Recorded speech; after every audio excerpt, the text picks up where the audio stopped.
అందరికీ నమస్కారం అండి. ఈరోజు వీడియో వచ్చేటప్పటికి పార్టీ అఫీషియల్ హ్యాండిల్ నుంచి ఎప్పుడు లెటర్ హెడ్స్ పార్టీ నుంచి పార్టీ వాయిస్ ఏంటి, పార్టీ స్టాండ్ ఏంటి అని ఎప్పుడు లెటర్ హెడ్స్ వస్తూ ఉంటాయి అన్ని సోషల్ మీడియా ప్లాట్ఫామ్స్ నుంచి.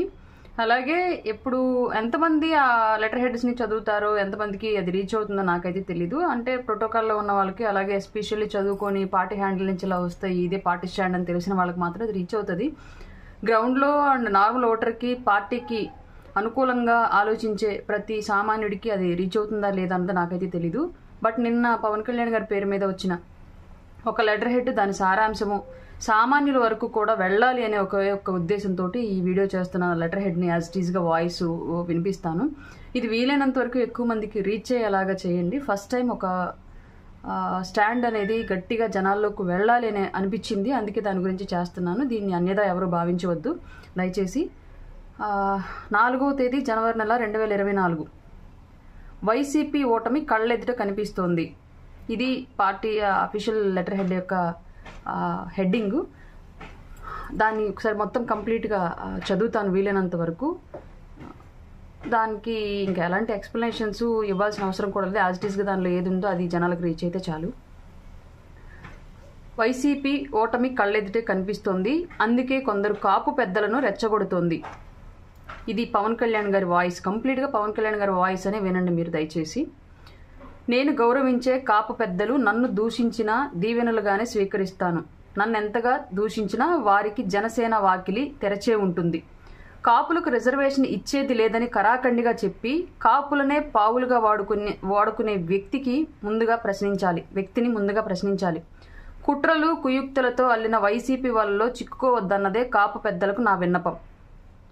రానున్న సార్వత్రిక ఎన్నికల్లో వైసీపీకి ఓటమి అనివార్యమని స్పష్టంగా తెలుస్తోంది. ఆంధ్రప్రదేశ్ ప్రజానీకం తాము వైసీపీని సాగనంపుతున్నామని సర్వేల ద్వారా వెల్లడిస్తూనే ఉన్నారు.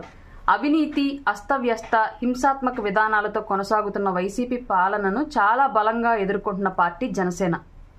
ఎమర్జెన్సీ సమయంలో అప్పటి పాలక పక్షాన్ని నిలువరించి దేశ ప్రయోజనాల కోసం అన్ని పార్టీలు ఏకతాటిపైకి వచ్చాయి. అదే రీతిలో ఆంధ్రప్రదేశ్ రాష్ట్ర ప్రయోజనాలను దృష్టిలో ఉంచుకొని వైసీపీ వ్యతిరేక ఓటు చీలకూడదు అని ప్రకటించి నేను మొదలుపెట్టిన ఒక కార్యాచరణ వైసీపీకి, ఆ పార్టీని నడిపే నాయకుడికి కంటగింపుగా మారింది.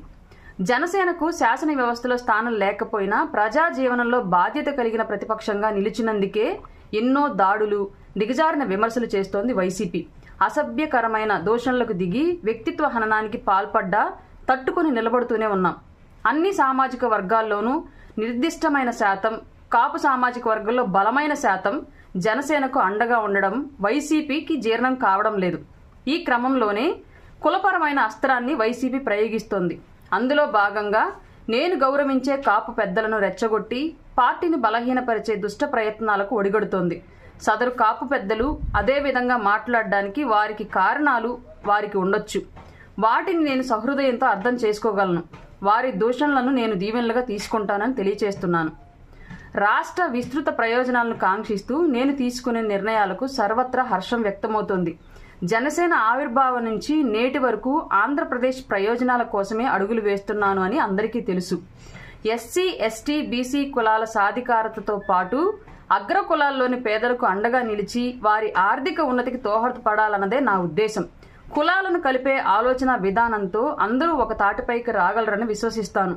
తూర్పు కాపు, మత్స్యకార, శెట్టి బలిజ, గౌడ, కొప్పుల వెలమ, పద్మశాలి, దేవాంగ, విశ్వబ్రాహ్మణ, నాయి బ్రాహ్మణ, రజిక, కాళింగ, ఒడ్డెర ఇంకా మొదలగు బీసీ కులాలు, సంఖ్యాబలం లేని ఎంబీసీ, మాల, మాదిగ, రెల్లి, ఎస్సీ ఉపకులాలు, ఎస్టీ కులాలను కలుపుకొని అడుగులు వేసే సమర్థత కాపులకి ఉంది కాబట్టే పెద్దన్న పాత్ర తీసుకోవాలని కోరాను.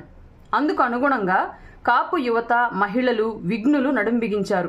కులాలు, వర్గాలు మధ్య ఎన్ని అపోహలు ఉన్నా ప్రజలందరి కనీస అవసరాలు, కనీస ప్రయోజనాలు సాధించుకునే క్రమంలో అందరూ కలిసి నడవాలి. రాబోయే ఎన్నికల్లో కాపులు ఖచ్చితంగా నిర్ణయాత్మక, క్రియాశీలక పాత్ర పోషిస్తారు. ఈ విషయాన్ని ప్రతి ఒక్కరూ గుర్తించారు. కాబట్టే కాపులలో అంతర్గత విభేదాలు తీసుకువచ్చే క్రమంలో వైసీపీ కుట్రలకు తెరతీసింది. కొందరు కాపు పెద్దలను జనసేనపైకి ప్రయోగిస్తోంది. జనసేన పైన, నాపైన సామాజిక మాధ్యమాల్లో విషపు రాతలు రాయించడం, అపోహలు సృష్టించే తప్పుడు వార్తలను కేవలం కాపు సామాజిక వర్గం వారి మొబైల్ ఫోన్లకు మాత్రమే పంపడం లాంటి దుశ్చర్యలకు ఒడిగడుతోంది. ఆంధ్రప్రదేశ్ రాష్ట్రంలో జరగబోయే అభివృద్ధిలో కాపులు ఖచ్చితంగా పెద్దన్న పాత్ర పోషించాలని నేను బలంగా విశ్వసిస్తాను. రాష్ట్రంలో పట్టాలు తప్పిన పాలనను సరిదిద్దే క్రమంలో కాపు సామాజిక వర్గం పెద్దన్న పాత్ర పోషించాలని గురుతర బాధ్యత వహించబోతోంది. రానున్న సార్వత్రిక ఎన్నికల్లో జనసేన, తెలుగుదేశం పొత్తుకి శ్రీ నరేంద్ర మోడీ ఆశీస్సులు ఉన్నాయి. ఈ ఆశీస్సులతోనే రాష్ట్ర అభివృద్ధి కోసం ఇరుపక్షాలు ఒక విశ్వసనీయ పొత్తుతో అడుగులు వేస్తున్నాయి. ఈ క్రమంలోనే నేను ఏ నిర్ణయం తీసుకున్నా, ఏం మాట్లాడినా అందుకు ఒక బలమైన హేతువు ఉంటుంది. దూరదృష్టితో దీర్ఘకాలిక రాష్ట్ర ప్రయోజనాలను లక్షించి పనిచేస్తాను. అవి ఇప్పటికిప్పుడు కంటికి కనిపించకపోవచ్చు. నేను లక్షించినవి, ఆశించినవి నెరవేరిన రోజున నన్ను అపార్థం చేసుకుని ఈ క్షణం దూషిస్తున్న కాపు పెద్దలు ఖచ్చితంగా హర్షిస్తారు. కాపు రిజర్వేషన్ పోరాటాన్ని హింసాత్మకంగా మార్చిన మాస్టర్ క్రిమినల్ బ్రెయిన్ అయి ఆ తర్వాత ఎటు వెళ్ళిందో కాపు సామాజిక వర్గం గ్రహించింది. కాపులకు రిజర్వేషన్ ఇచ్చేది లేదు అని, కాపులకు బలమైన జిల్లా అని అందరూ భావించే తూర్పుగోదావరి జిల్లా వెళ్లి జగ్గంపేటలో కరాఖండిగా ప్రకటించిన శ్రీ జగన్ రెడ్డిని కాపు పెద్దలు ప్రశ్నించాలి. కాపు కార్పొరేషన్కి నిధులు కేటాయింపు ఏమైందని నిలదీయాలి. సంక్షేమ పథకాల ద్వారా కాపులకు వెళ్లే లబ్ధిని కూడా కాపు కార్పొరేషన్ లెక్కల్లో చూపించడం ఏంటని అడగండి. ఈడబ్ల్యూఎస్ రిజర్వేషన్ కాపులకి ఇచ్చిన కోటాను తొలగించిన వ్యక్తిని ప్రశ్నించాలి. కాపులను కాపు నాయకులతో తిట్టిస్తూ తూలనాడిస్తున్న వ్యక్తిని కాకుండా నన్ను దూషించడం వల్ల ఎవరికి ప్రయోజనమో గ్రహించాలి. నేను ఇంకా శాసనసభలోకి అడుగుపెట్టలేదు. నాతో పాటు ఎమ్మెల్యేలను తీసుకువెళ్లే రాజకీయ ప్రస్థానంలో ముందుకు వెళుతున్న నాకు ముందరి కాళ్లకు బంధాలు వేయించాలని చూస్తున్నది ఎవరో ప్రజలు గ్రహిస్తూనే ఉన్నారు. కుట్రలు కుతంత్రాలతో అల్లిన వైసీపీ వలలో చిక్కుకోవద్దనేది నేను గౌరవించే కాపు పెద్దలకు సవినయంగా విజ్ఞప్తి చేస్తున్నాను. నన్ను దూషించే సదరు కాపు పెద్దలకు జనసేన పార్టీ వాకిలి ఎప్పుడు తెరచే ఉంటుందని తెలియజేస్తున్నాను. వైసీపీ ప్రాయోజిత విషపూరిత ప్రచారాలను, తప్పుడు అభిప్రాయాలతో కూడిన విశ్లేషణలను, వార్తలను విశ్వసించవద్దని కాపు సామాజిక వర్గంతో పాటు ప్రతి ఒక్కరికి విజ్ఞప్తి చేస్తున్నాను. ఆంధ్రప్రదేశ్ రాష్ట్ర సర్వతోముఖాభివృద్ధిని ఆకాంక్షిస్తూనే నిర్ణయాలు తీసుకుంటానని తెలియజేసుకుంటున్నాను. ఇట్లు పవన్ కళ్యాణ్, జనసేన పార్టీ అధ్యక్షుల వారు.